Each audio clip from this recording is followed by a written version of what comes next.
Θα συνεχίσουμε τώρα την εκπομπή με έναν γνωστό Έλληνα ηθοποιό, ο οποίος υπευλήθη σε αισθητικές επεμβάσεις για να τον βοηθήσουν στην καριέρα του.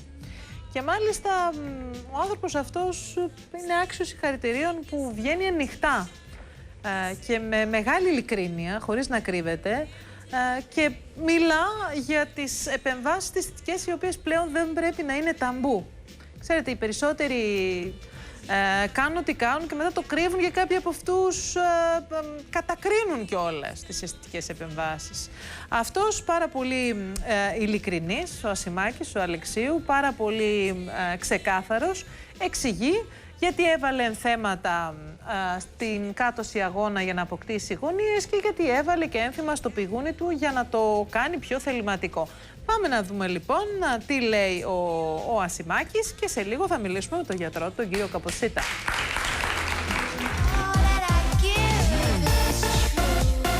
Ο Ασημάκης Αλεξίου πριν και ο Ασημάκης Αλεξίου μετά.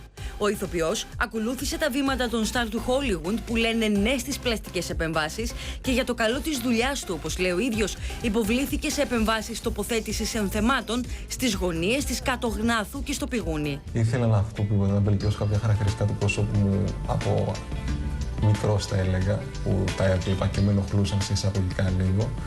Αλλά περισσότερο λόγω του επαγγέλματος, επειδή είναι πάρα πολύ ανταγωνιστικό, ήθελα να είμαι όσο δυνατόν να έχω μια ολοκληρωμένη εικόνα. Γιατί όταν πας χάρη σε μια audition ή σε ένα casting, το πρώτο πράγμα που βλέπουν είναι το πρόσωπό σου. Μωρακή, πρέπει να σε αφήσω. Έγινε κάτι επίγον. Να σε πάρω αργότερα. Εδώ και χρόνια ήθελε να έχει γωνίες στο πρόσωπό του.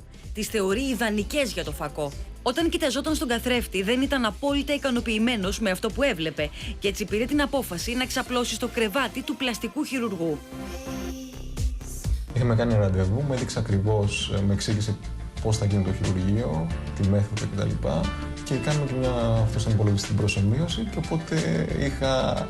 Ξέρατε περίπου πώς θα είναι το αποτέλεσμα. Περίπου, ναι, πώς θα είναι το αποτέλεσμα, και βλέποντάς τους, χάρηκα πολύ. Μέσα σε λίγο χρονικό διάστημα επέστρεψε στη δουλειά του και οι συνάδελφοί του, όπως υποστηρίζει, ενθουσιάστηκαν από το αποτέλεσμα. Όλοι με κοιτάζανε περίεργα και λέγανε «Έχεις ομορφήνει κάτι». Κάτι, δηλαδή το ψάχναν, δεν ήξερα τι είναι και το ψάχνανε. Δεν μπορούσαν να προσδιορίσουν την αλλαγή, βλέπανε το καλύτερο. Είχε μια εικόνα πολύ πιο όμορφη, αυτό φάνηκε και στο φακό περισσότερο. Επειδή δεν μπορώ να σε καταλάβω, γίνεται να βρεθούμε, να μιλήσουμε από κοντά. Σε παρακαλώ. Το είδα στην πράξη και το είδα και άμεσα, δηλαδή κατάφερα να κλείσω μια-δυο δουλειές που δεν τις... Δηλαδή ήμουν τόσο σίγουρος ότι θα με διάλεγαν. Υπάρχει μια αυτοπεποίθηση και έχουμε στον επαγγελματικό τομέα και στο προσωπικό όμως. Και στο επαγγελματικό ακόμα περισσότερο, και έχει να κάνει πάρα πολύ επίσης η δουλειά μας. Εγώ τελευταία χρόνια γενικά έχω αρχίσει και έχω επαφές με το εξωτερικό, που ακόμα και τα πράγματα είναι πολύ πιο δύσκολα. Δηλαδή στην Ελλάδα είναι μία, εκεί είναι 1001. Εκεί το πρώτο πράγμα που βλέπουν είναι μια εικόνα, μια φωτογραφία σου, ένα λεπτό βίντεο μπορεί να στείλει σε ένα casting director. Το πρώτο πράγμα. Οπότε εκεί ο ανταγωνισμός είναι πολύ μεγαλύτερος. Και έχουν ξεπεραστεί αυτά. Δηλαδή υπάρχουν πολλοί διάσημοι ηθοποιοί και πιο άσημοι που είναι συνέχεια. Δηλαδή, βέβαια, και η τεχνική συγκεκριμένη έχει ξεκινήσει και από το εξωτερικό του στάρ του Hollywood. Ναι. Με αυτοπεποίθηση στα ύψη πια, αφού απέκτησε το πρόσωπο που πάντα επιθυμούσε, ο Ασημάκης Αλεξίου δηλώνει έτοιμος να κατακτήσει όχι μόνο την Ελλάδα, αλλά και το εξωτερικό.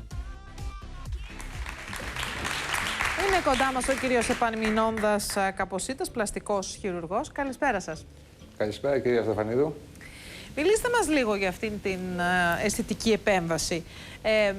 Τι είναι αυτό το οποίο μπαίνει εδώ στην κάτωση αγώνα για να γίνουν οι γωνίες?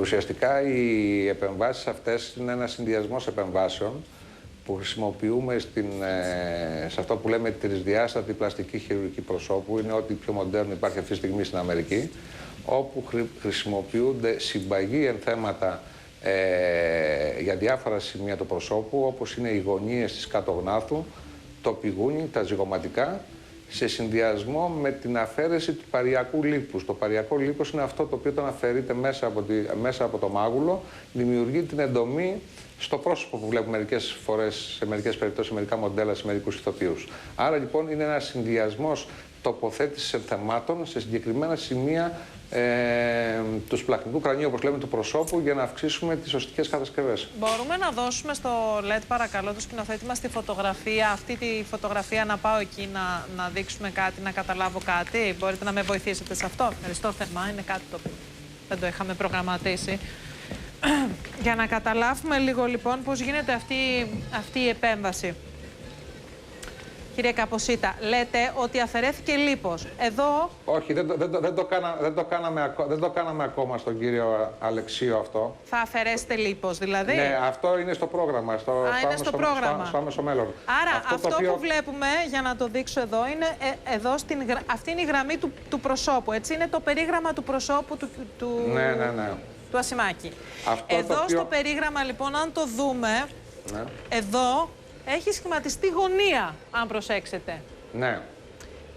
Και το πηγούνι, στο πηγούνι έχετε βάλει κάτι? Έχουμε βάλει ακριβώς ένθεμα μεσαίου μεγέθους στο πηγούνι για αύξηση της προβολής και της αλλαγής της ισορροπίας μεταξύ μύτης και πηγουνιού. Είναι αυτό που λέμε ότι έχει θεληματικό πηγούνι, δηλαδή. Ακριβώς. Ο άντρας και γωνίες. Και γωνίες. Και είναι μια επέμβαση η οποία, να μας πείτε καταρχήν από τι είναι φτιαγμένο αυτό το υλικό το οποίο χρησιμοποιήσατε. Αυτό είναι συμπαγή σιλικόνη.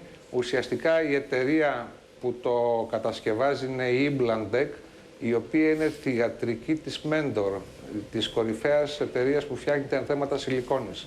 Αυτά ουσιαστικά τα ενθέματα έχουν σχεδιαστεί, είναι custom made, δηλαδή έχουν σχεδιαστεί από εφευρετικούς Αμερικανούς πλαστικούς χειρουργούς, τα οποία ουσιαστικά τα πήρε η Imblantec σαν πρωτοπόρος εταιρεία και τα σχεδίασε. Επειδή εμείς δεν μας αφορά ως τηλεθεατές η μάρκα, αν θέλετε, του εμφυτεύματος, γιατί αυτά τα ξέρετε η πλαστική χειρουργή μεταξύ σας, δεν είναι θέμα.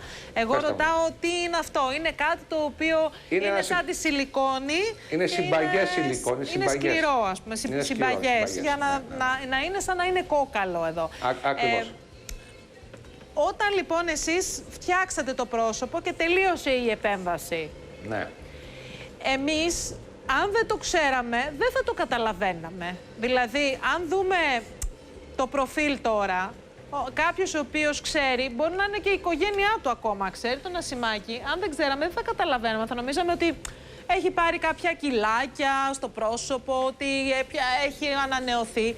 Δεν θα καταλαβαίναμε ότι έχει γίνει επέμβαση και αυτό είναι το πιο σημαντικό κομμάτι αυτής της δουλειάς που έχετε κάνει. Πολύ σωστά. Είναι η φυσικότητα του αποτελέσματος. Να ρωτήσω λοιπόν, μετά από πόσο καιρό μπόρεσε να γυρίσει τη δουλειά του, γιατί φαντάζομαι ότι το να ανοίξει αυτό εδώ και να μπει μέσα το ένθεμα, να μπει εδώ και σαγόνι, πρέπει να του προκάλεσε ένα πολύ σοβαρό πρίξιμο μετεγχειρητικό και για κάποιο καιρό θα έπρεπε να συνηθίσει και το πρόσωπο και στην ομιλία του και σε όλα τα εμφυτεύματα αυτά, ενθέματα, όπως λέγονται. Ναι, πολύ σωστά. Κοιτάξτε να δείτε, η τοποθέτηση των ενθεμάτων γενικά είτε τοποθετούνται στο πηγούνι, είτε στις γωνίες της κάτω γνάθου ή στα ζυγωματικά, δημιουργεί ένα πρίξιμο, ένα είδημα, το οποίο ουσιαστικά για τις πρώτες 10 μέρες, 15 είναι λίγο ενοχλητικό. Δηλαδή, αν κάποιος έχει άμεσες υποχρεώσεις, δεν μπορεί να επανέλθει πριν περάσει αυτό το χρονικό διάστημα. Να υποχωρήσει από εκεί και μετά η επάνωδος μπορεί να γίνει μέσα όταν ουσιαστικά έχεις λειτουργήσει και στα πλαίσια τα φυσιολογικά, δεν έχεις κάνει υπερβολές στη χειρουργική σου, τότε σε ένα 15ημερο μπορεί κανένας να επανέλθει. Γιατί για τις πλαστικές επεμβάσεις ξέρουμε ότι υπάρχει ένα σημαντικό, για τις πιο βαριές, σημαντικό χρονικό διάστημα μέχρι κανείς να επανέλθει. Σε ένα lifting, δηλαδή, έρχεται το πρόσωπο στην κανονική του, θέλει 6 μήνες, δηλαδή πρέπει κάποιος να εξαφανιστεί από τη δουλειά του. Αλλιώς φαίνεται αλλαγμένος, φαίνεται πρισμένος, θέλει από ό,τι ξέρω σε 6 μήνες, ας πούμε, φαίνεται το πραγματικό αποτέλεσμα. Φαίνεται το τελικό αποτέλεσμα. Που είναι πάρα πολύ δύσκολο κανείς να εξαφανιστεί 6 μήνες από προσώπου γης. Ναι, ήθελα να πω το εξής, κυρία Στεφανίδου, ότι δεν χρειάζεται κανένας να κλειστεί στο σπίτι του για 6 μήνες για να κάνει μια αισθητική παρέμβαση, καταλάβατε. Δηλαδή, μπορεί μέσα σε εύλογο χρονικό διάστημα να κάνει. Βέβαια, στη συγκεκριμένη περίπτωση που μιλάμε ουσιαστικά για αυξήσεις οστικών τμήματων του σπλαχνικού κρανίου, νομίζω 15-20 μέρες είναι πάρα πολύ καλά για τον. Και ο ίδιος ο Ασημάκης ο Αλεξίου το βίωσε και το είπε και είναι η πραγματικότητα. Να ρωτήσω λίγο, να δούμε τις φωτογραφίες, το ΜΦΑΣ παρακαλώ, μπροστά. Είπατε ότι το επόμενο στάδιο είναι να αφαιρεθεί λίπος από εδώ για να φαίνονται πιο έντονα οι γωνίες. Θα σας το εξηγήσω. Είναι ακριβώς λίγο πιο κάτω. Λίγο πιο κάτω από εκεί που είστε, αριστερά. Εδώ, εκεί, ναι, εδώ πίσω. Όχι, δίπλα από τη γωνία του στόματος, πιο κάτω εκεί, ακριβώς εκεί. Ναι. Εκεί υπάρχει αυτό που λέγεται buccal fat, το παριακό λίπος, το οποίο είναι ένα μαξιλαράκι, το οποίο αφαιρείται μέσα από το στόμα και αυτό. Αυτό βοηθάει ακόμα σε ειδικές περιπτώσεις όπως και ο ασημάκης του Αλεξίου να δώσει μία εντομή, ουσιαστικά να αυξήσει περισσότερο την αγριάδα, την αρινοπότητα του προσώπου. Άρα εδώ θα το αφαιρέσετε λίγο λίπος. Ναι, αυτό γίνεται από μέσα. Ναι. Είναι συγκεκριμένο λίπος, είναι στρωματικό, δηλαδή αφαιρείται σαν μπαλάκι, για να καταλάβετε. Πιο πάνω από εκεί που είστε. Εδώ. Ναι, πιο πάνω από εκεί που είστε. Πιο έξω, πίσω, λίγο πιο πίσω ακόμα. Εδώ. Πιο πίσω ακόμα. Εκεί. Μάλιστα. Αυτό το βλέπετε μερικές περιπτώσεις σε μερικά μοντέλα, κυρίως άνδρες που είναι πιο αδύνατοι. Που για να κάνει αυτό εδώ, την εντομή ακριβώς, την εντομή. Ναι. Αυτά τα κοψίματα μας τα κάνουν με το μακιγιάζ, εδώ μας βάζουν λίγο πιο σκούρο χρώμα για να φαίνονται οι γωνίες στο πρόσωπο. Ναι. Βέβαια, όταν κανείς μεγαλώσει, το θέλει το λίπος, αλλά ο Ασημάκης είναι πολύ νέος ακόμα. Σωστό. Και δεν το χρειάζεται. Ήθελα να πω κάτι σε αυτό, το οποίο δεν έχει ξανακουστεί, ναι. Έτσι για να το ακούσετε, ότι η τρέχουσα αναζωογόνηση του προσώπου, δηλαδή το lifting το λεγόμενο, σήμερα η τρέχουσα λογική είναι ότι προσπαθούμε να αυξήσουμε εκτός από το τέντομα του δέρματος, επειδή υπάρχει και μια κάθοδος των κατασκευών, μπορούν να συνδυαστούν, ας πούμε, κυρίως με πηγούνι. Δηλαδή, αυτό γίνεται αρκετά συχνά στην Αμερική, αλλά και με ζυγωματικά. Δηλαδή, άλλο να τεντώσεις ένα ατροφικό πρόσωπο, ένα δέρμα πάνω σε ένα ατροφικό πρόσωπο και άλλο να το τεντώσεις πάνω σε αναζωογονημένες οστικές κατασκευές. Ναι, βέβαια, για να τα κάνεις όλα αυτά πρέπει να εξαφανιστείς για κάνα χρόνο για να μην κάνεις μύτη σαν τέρας μετά. Κύριε Καποσίτα, να σας ευχαριστήσω πάρα πολύ. Και εγώ σας ευχαριστώ, κύριε Καποσίτα.